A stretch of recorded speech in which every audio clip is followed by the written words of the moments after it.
चला मुलांनो, आज ना आपण एका छोट्याशा गोड ट्रेनची गोष्ट ऐकणार आहोत.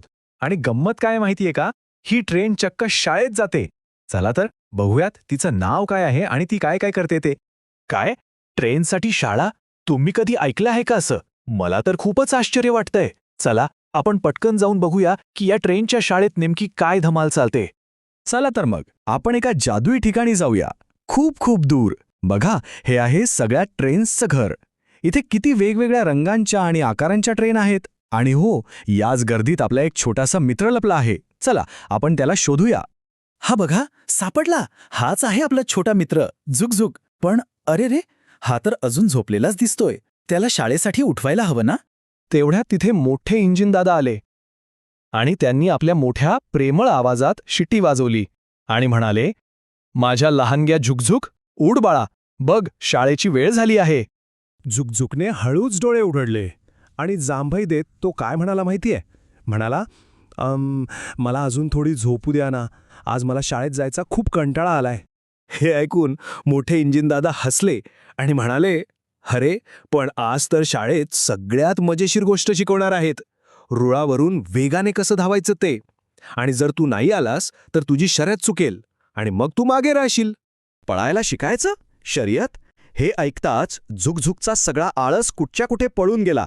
तो पटकन उठला आणि उत्साहाने शिट्टी वाजवत म्हणाला, मी येतोय, कू कू, मी झालो बघा तयार.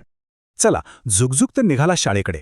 पण थांबा, रस्त्यात ना त्याला कोणीतरी भेटणार आहे, जे त्याला एक खूप महत्वाची गोष्ट शिकवणार आहेत. कोण असेल बरं ते? चला बघूया. आणि बघा, झुकझुक एकदम वाऱ्याच्या वेगाने निघाला. त्याचा धूर कसा मागे हवेत उडतोय बघा. तो खूपच उत्साहात होता. पण अरे, ते काय? पुढे तर सिग्नल मामा उभे होते. त्यांनी हात दाखवला आणि मोठ्या आवाजात म्हणाले, थांब झुकझुक, पुढे बघ, लाल दिवा लागला आहे.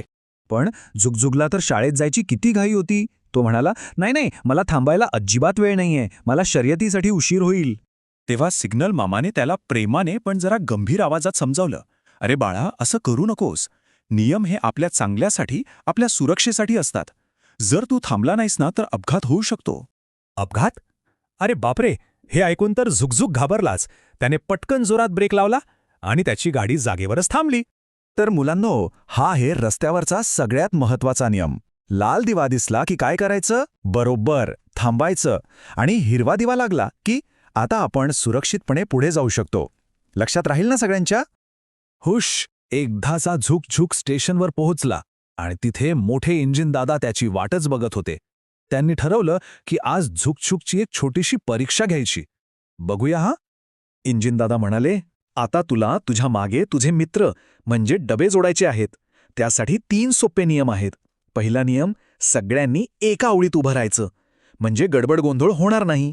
दुसरा नियम, कोणीही धक्काबुक्की करायची नाही, नाहीतर कोणाला लागेल ना.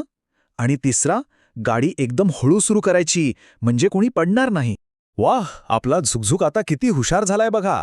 त्याने सगळे नियम अगदी व्यवस्थित पाळले आणि आनंदाने शिट्टी वाजवली. चला माझ्या मित्रांनो, रांगेत बसा, आपण आता हळूहळू मजेत निघूया. आणि त्याची गाडी हळूच सुरू झाली. बघा तर, सगळेजण किती आनंदी दिसत आहेत. नियम पाळले की प्रवास किती छान होतो, बरोबर ना? चला आपणही त्यांच्या या आनंदी प्रवासात सामील होऊया आणि त्यांच्यासोबत एक गाणं गाऊया. तयार आहात सगळे? चला तर मग माझ्यासोबत म्हणा, झुक झुक झुक झुक आगीन गाडी, धुरांच्या रेषा हवेत काढी. वा, खूपच छान. पुढची ओळ आहे, जेव्हा लाल दिवा दिसतो आपण जागेवरच थांबतो. शाबाश. आणि जेव्हा हिरवा दिवा लागतो आपण आनंदाने पुढे जातो. अरे वा, मस्तच. आपली छोटी झुकझुक किती छान दिसते. सगळे नियम पाळत मजेत फिरते. पाहिलं, नियम शिकल्यामुळे झुकझुकचा प्रवास किती सुरक्षित आणि आनंदी झाला. तर माझ्या लहान मित्रांनो, जसं झुकझुकने आज शाळेत जाताना महत्त्वाचे नियम शिकले ना, तसंच आपण पण आईबाबांचं ऐकून आणि चांगले नियम पाळून नेहमी सुरक्षित राहायचं बरं का. छान. चला पुन्हा भेटूया एका नवीन गोष्टीसोबत.